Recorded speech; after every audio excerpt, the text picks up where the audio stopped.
আসসালামু আলাইকুম সবাইকে। আজ আমি আপনাদের সঙ্গে শেয়ার করব জাম্বুরা চাটনি বানানোর রেসিপি। জাম্বুরা আমরা অনেকেই খাই, কিন্তু এই দিয়ে চাটনি বানালে স্বাদ হয় একেবারে অন্যরকম। ঝাল, টক আর মিষ্টির দারুণ মিশ্রণ থাকে এই চাটনিতে। এভাবে একবার খেলেই বারবার খেতে ইচ্ছে করবে। চলুন তবে দেখে নেই কীভাবে বানাতে হয় এই মজাদার জাম্বুরা চাটনি। এতক্ষণে আপনারা দেখতে পাচ্ছেন আমি জাম্বুরার খোসা পরিষ্কার করে নিচ্ছি।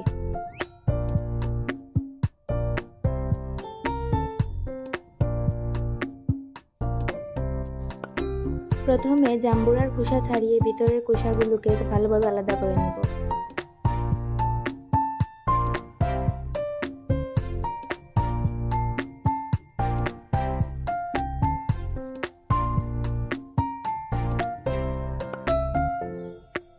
এখন জাম্বুরাটাকে আলাদা করে একটি বলে নিব।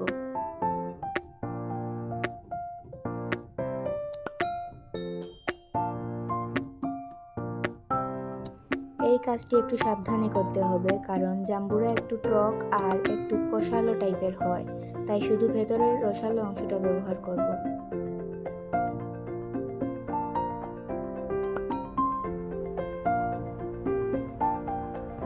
এখন আমরা পুরা রসুন আর কাঁচা মরিচগুলো মেখে নেব।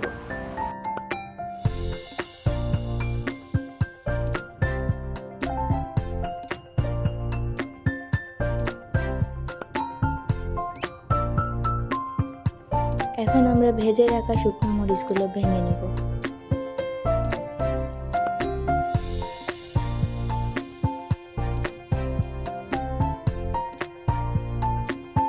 এখন আমাদের উপকরণগুলো দেওয়ার পালা। প্রথমে দিয়ে দিচ্ছি মেখে রাখা রসুন আর কাঁচা মরিচগুলো। দিয়ে দিচ্ছি গুঁড়ো করে রাখা শুকনো মরিচগুলো। এখন দিয়ে দেব পরিমাণ মতো লবণ।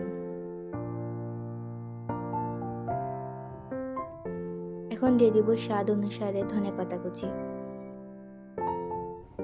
জাম্বুরার স্বাদ যাতে বাড়ে তার জন্য অল্প পরিমাণের বিট লবণ ব্যবহার করব। এখন দিয়ে দিচ্ছি পরিমাণ মতো সরিষার তেল, আর দিয়ে দিচ্ছি সবার পছন্দের কাসুন্দি। এখন আমরা সবকিছু ভালোভাবে মেখে নিব।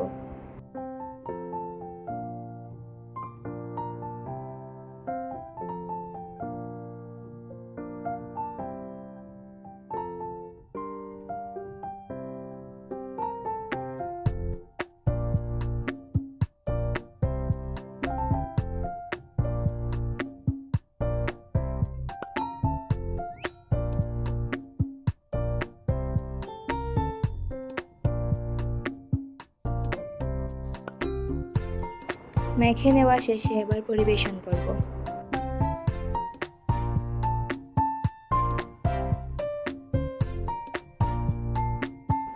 খেতে কিন্তু অত্যন্ত লোভনীয় ও সুস্বাদু হয়েছিল। চাইলে আপনারাও বাসায় ট্রাই করে দেখতে পারেন। আজকের মতো এখানেই বিদায়। দেখা হচ্ছে নতুন কোনো রেসিপি নিয়ে। ভিডিওটি ভালো লাগলে লাইক, কমেন্ট, শেয়ার এবং সাবস্ক্রাইব করে পাশে থাকবেন।